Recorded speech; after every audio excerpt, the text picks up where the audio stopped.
Halo semuanya, selamat datang di Jiwangga Family dalam sesi Malam Tanpa Akhir. Tempat di mana kisah gelap dan misteri bertemu.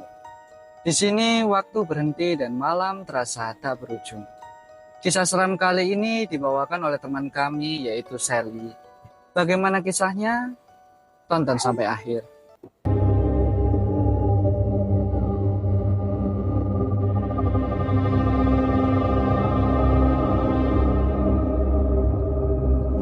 Jadi Kak Sally punya cerita mistis apa nih?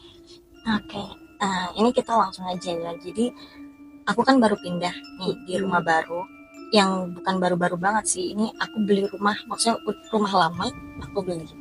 Nah, sebenarnya dari awal tahun pertama kedua tuh nggak ada yang horor, nggak ada sama sekali. Tapi nggak tahu kenapa saat itu tuh satu hari full ini tuh benar-benar hari yang aku nggak bisa ngelupain. Yang pertama dari jam 5 pagi. Biasanya kan tetangga-tetangga tuh memang suka nyapu di teras kalau pagi-pagi. Nah, jadi tiba-tiba aku dengar tuh ada kayak orang nyapu, kayak srek, srek, srek, gitu kayak pakai sapu lidi gitu. Akhirnya aku coba keluar dong, maksudnya aku kan mau nyapa tetangga ini. Tapi waktu aku keluar, depan komplek tuh benar-benar masih sepi. Gak ada orang sama sekali. Sampai akhirnya aku mikir, oh mungkin orang udah masuk. Nah, akhirnya aku masuk dong. Akhirnya aku ngejalanin hari kayak biasa. Sampai di jam 5 sore. Jam 5 sore itu kan biasanya memang waktu-waktu aku nyantai. Aku duduk lah di ruang tamu buat nonton film. Nah, posisi di situ hampir maghrib. Maksudnya langit udah agak-agak gelap. Tapi ada papaku di teras, maksudnya ngerjain barang gitu. Nah, posisi anak-anak tidur di kamar. Aku nonton drakor sendirian di ruang tamu. Nah, di situ tuh nggak tahu kenapa tiba-tiba aku merinding semua sebadan. Aku mikir, kenapa ya? Dingin kali ya. Tapi terus tiba-tiba ada kayak angin. Padahal posisi di situ aku nggak pakai kipas. Kipas aku matiin karena dia lagi hujan di luar. Nah, kalau hujan kan pasti dingin ya. Terus aku mikir, angin dari mana gitu. Nah, sampai akhirnya aku fokus nonton lagi dong. Aku nonton lagi, tiba-tiba kayak dari arah dapur. Jadi rumahku tuh los. Di sini terus di sini ada kayak meja bar, di sini dapur. Tiba-tiba dari arah dapur ada gelas jatuh. Brak, gitu. Aku kaget dong, langsung kayak noleh. Apa tuh gitu. Tapi terus aku dengar nggak ada suara apa-apa lagi. Terus ya udah aku diam, aku balik nonton lagi. Aku mikir paling tikus. Tapi kamu datengin nggak? Belum. Yang pertama belum. Sampai akhirnya aku nonton lagi tiba-tiba ada yang jatuh lagi, ganti sendok. Nah, di situ aku mikir, ini apa sih? Akhirnya aku coba datengin. Tapi anehnya kan 2 kali nih bareng jatuh. 2 kali itu aku lihat di lantai nggak ada barang apapun di situ.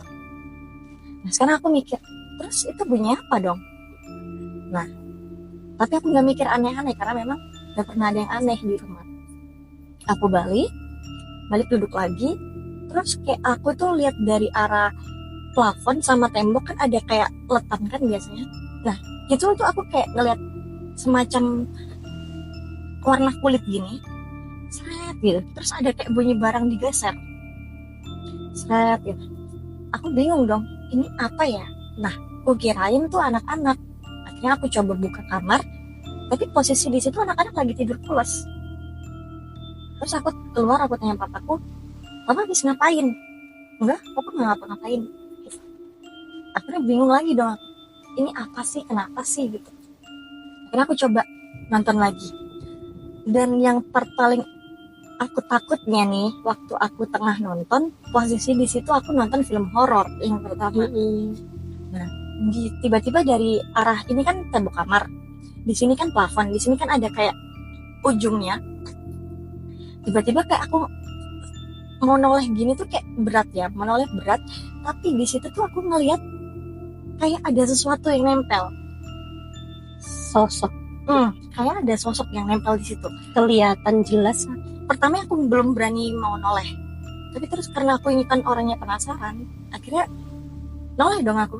Dan hal yang bener-bener bikin aku diem nggak bisa gerak, di situ aku lihat jelas banget muka sosok itu dengan dagu yang runcing, kulit yang pucat banget, jadi kayak warna bedak bayi, matanya tuh gede, cuma hitam semua. Dia nggak punya hidung, tapi langsung giginya tuh tajam-tajam kayak iu. Dan dari bibirnya tuh dari sini sampai sini. Rambutnya hitam, maksudnya dia memang rambutnya pendek, tapi kayak gimana ya, rambutnya tuh kayak lurus terus nyucuk-nyucuk gitu loh. Nah, dan dia lagi nyengir nontonin aku. Aku langsung kayak, ini perasaanku aku udah mau teriak, tapi aku nggak bisa teriak, nggak bisa apa. Aku jadi cuman ngeliat Gitu ngeliat ya. doang gini. Kamu tahu nggak wayang? Kayak wayang Petruk, kurang lebih kayak gitu dia. Aku langsung gitu, tapi dia nggak ada badan, langsung leher. Jadi ternyata hal yang aku lihat ngelewatin plafon tadi itu kemungkinan lehernya dia. Sarang. Setelah ada mungkin setengah jaman aku nge-freeze, akhirnya aku bisa gerak. Aku lari keluar. Aku langsung bilang papaku langsung tanya, kamu kenapa? Aku nggak tahu Pak, aku mimpi atau gimana. Aku melihat sosok ini, tapi terus papaku bilang, kamu mimpi mungkin, maksudnya kamu ketiduran. Terus aku mikir, enggak, aku nggak tidur. Maksudnya dari aku mulai denger barang jatuh, dari aku mulai denger kayak ada barang yang digeser atau apa, itu aku benar-benar 100% sadar dan gak ada pengaruh alkohol sama sekali. Akhirnya karena aku benar-benar parno hari itu, anak-anak bangun langsung aku ajakin mereka ke rumah orang tuaku. Nah, tapi kan tetap kita harus pulang kan. Nah, kita habis setelah itu kita pulang sekitar jam 10 malam. Sekitar jam 10 malam, kan mereka punya anak-anak kan punya mainan yang berserakan bukan? Kamu cuma pinggangin. Nah, ada nih satu mainan yang bentuknya kayak anjing-anjing. Dia tuh bisa bersuara kalau dia digerakin. Tapi kalau dia diam dia nggak. Kalau nggak digerakin ya dipencet. Nah, setelah mereka tidur sekitar jam setengah 12 malam, aku ke kamar mandi. Nah, di kamar mandi ini aku pipis dong kayak biasa. Terus waktu aku pipis nih, tiba-tiba mainannya tuh bunyi.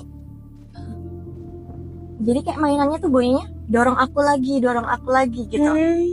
Tapi memang bunyinya kayak gitu. Dan Tapi bunyi sendiri. iya, nah aku kirain anak-anak bangun. Terus aku teriak dong, udah tidur ngapain bangun? Aku bilang gitu. Terus setelah aku udah cuci nih kan, udah bersih-bersihin, aku keluar. Loh, kok nggak ada? Lampu masih mati. Mainan yang awalnya tidur, kenapa bisa berdiri di tengah-tengah ruang tamu? Padahal posisi mainan ini ada di ujung sini. Akhirnya aku masuk dong, aku tanya lakiku, kamu habis keluar? Kamu habis mainan punya anak-anak? Lah, orang aku dari tadi di sini. Dia bilang. Terus aku langsung mikir, itu siapa anjir? Terus berarti dari tadi yang gangguin aku siapa? Seharian. Nah, seharian sampai akhirnya aku gini, aku di ruang tamu, aku duduk. Aku selama ini nggak ganggu. Jadi aku ngomong dalam hatiku, aku selama ini nggak ganggu. Kenapa kok ganggu? Akhirnya karena aku udah sangat amat ketakutan, aku telepon nih mamaku. Karena kan mamaku bisa ngeliat barang yang kayak gitu. Aku cerita semua, terus mamaku bilang, ternyata mereka cuma mau nunjukin kalau mereka ada. Nah, tapi sekarang gini, kenapa harus aku? Sedangkan lakiku nggak pernah yang namanya ngelihat sosok itu. Nah, kenapa cuma aku? Sampai sekarang aku paling nggak bisa ngelupain yang kepala itu doang. Kita.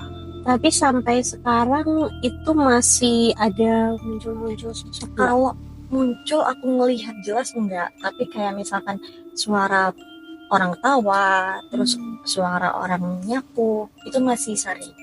Sampai sekarang. karena mungkin rumah lama ya. Selain 1 hari penuh dengan misteri itu dan super serem, ada lagi nggak cerita? Ada lagi, tapi bedanya ini dia kiriman dari orang ternyata. Gimana itu Kak ceritanya? Nah, jadi waktu itu posisi di situ aku cuma sama lakiku doang. Anak-anak lagi di rumah orang tuaku. Nah, waktu itu kan kita kebiasaan suka ngemil malam. Akhirnya dia bersihin kamar, aku bikin cemilan di dapur. Nah, tapi waktu itu aku dengar kayak ada orang ketok di jendela. Jadi di ruang tamuku luas gini, terus di sini kan langsung jendela gede pakai gorden gitu kan. Aku dengar ada yang ketok. Cuman aku mikir gini, rumahku ada pagar yang tinggi gitu. Kalau orang mau masuk, minimal yang pertama itu nggak dikunci. Yang kedua berarti dia lompat. Nah, siapa yang ketok? Satu kali aku hirauin aja. Tok, tok. Selama 3 kali dia ketok. Terus lagi, aku cuman toleh doang. Yang kedua lagi. Tapi karena aku ini orangnya sedikit takut, aku bilang, "Beb, tolong lihat di depan ada apa ya? Oh, kayak ada suara orang." Aku bilang gitu. Terus aku tanya kan, "Kamu denger nggak ada suara orang?" Dia bilang, nggak ada, coba tolong cek. Karena memang aku takut.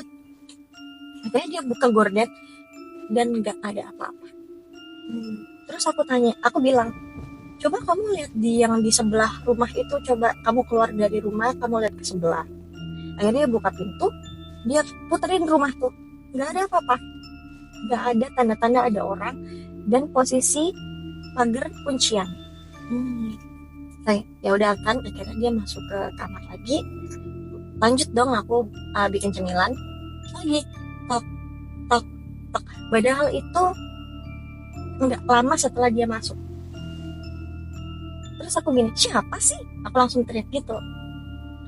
Terus lagi tok tok tok tok tok tok tok, makin kenceng. Langsung di situ aku langsung merinding. Aku mau noleh, tapi kok perasaanku di situ tuh ada sesuatu yang berdiri. Jadi posisinya jendela sama sini kan agak tinggi ya. Nah, gorden sama jendela kan ada sedikit space gitu kan, kalau bisa lihat keluar. Terus akhirnya karena aku beraniin diri, aku noleh.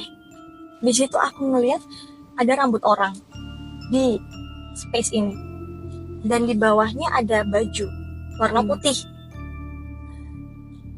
Aku langsung gini, what? Itu siapa? Akhirnya aku datengin, aku tanya, kamu siapa? Mau apa? Karena memang aku nggak pernah ngeliat dia di rumah itu. Kamu datengin? Mau nggak mau dong, mau nggak mau aku dateng. Posisi di rumah cuma kita berdua. Kalau aku manggil dia lagi kan aku ganggu suamiku kan. Akhirnya aku datengin, tapi nggak sampai di deket situ, maksudnya dari tengah-tengah gini aku tanya, kamu siapa? Mau apa? Dan dia hilang. Nah, tapi posisi di belakang setelah ini dapurku ini kan di sini kan ada pintu belakang yang langsung ke tempat mesin cuci. Pas aku mau buka, mau cuci baju itu berserakan kemana-mana. Aku langsung kaget, kalau tikus nggak mungkin, karena itu berat dan isinya memang banyak baju. Ini siapa lagi? Dan terus akhirnya aku langsung tanyakan ke suamiku, sayang, ini ada yang usil deh. Kenapa? Gitu. Kamu nggak dengar ada suara orang ketok-ketok kenceng nggak? Nggak ada apa-apa. Aku di kamar aman, tenang.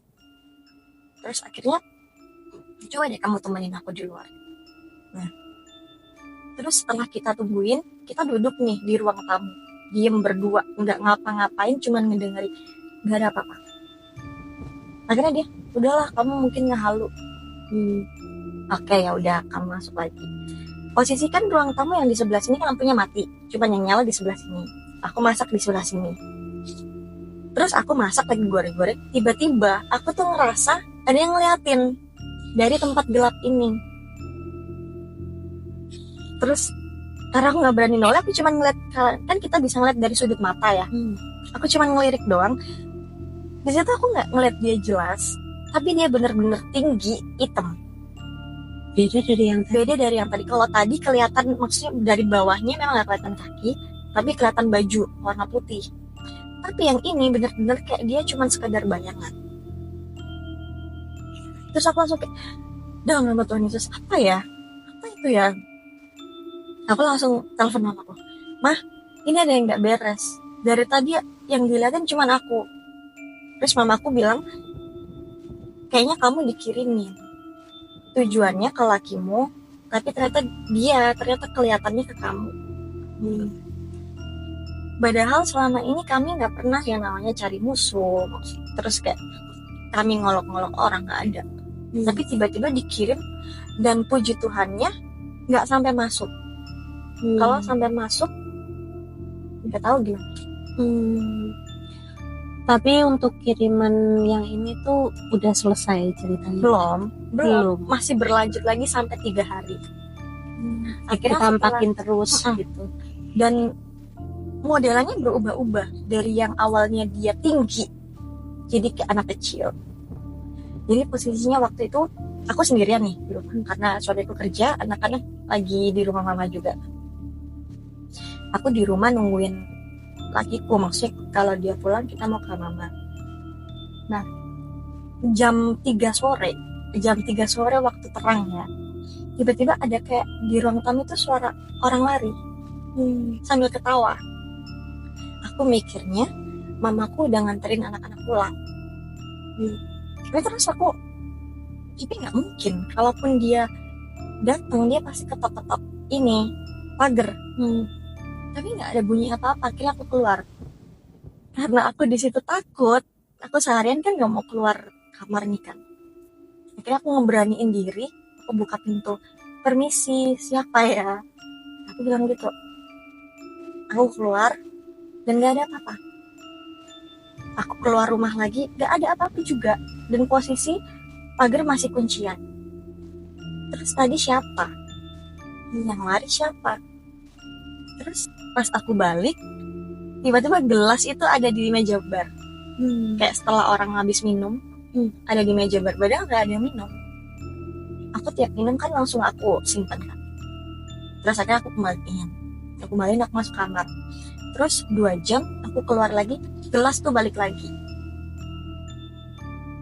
Aku balikin lagi, aku masuk kamar mandi, keluar kamar mandi, gelas balik lagi. Pas aku naruh gelas ini, aku noleh ke sana, kan di sebelah sana gelap kan, yang ruang tamu. Ada siluet hitam itu lagi. Nah, aku dengarnya di situ kayak ada orang gerem gitu. Jadi kayak gitu.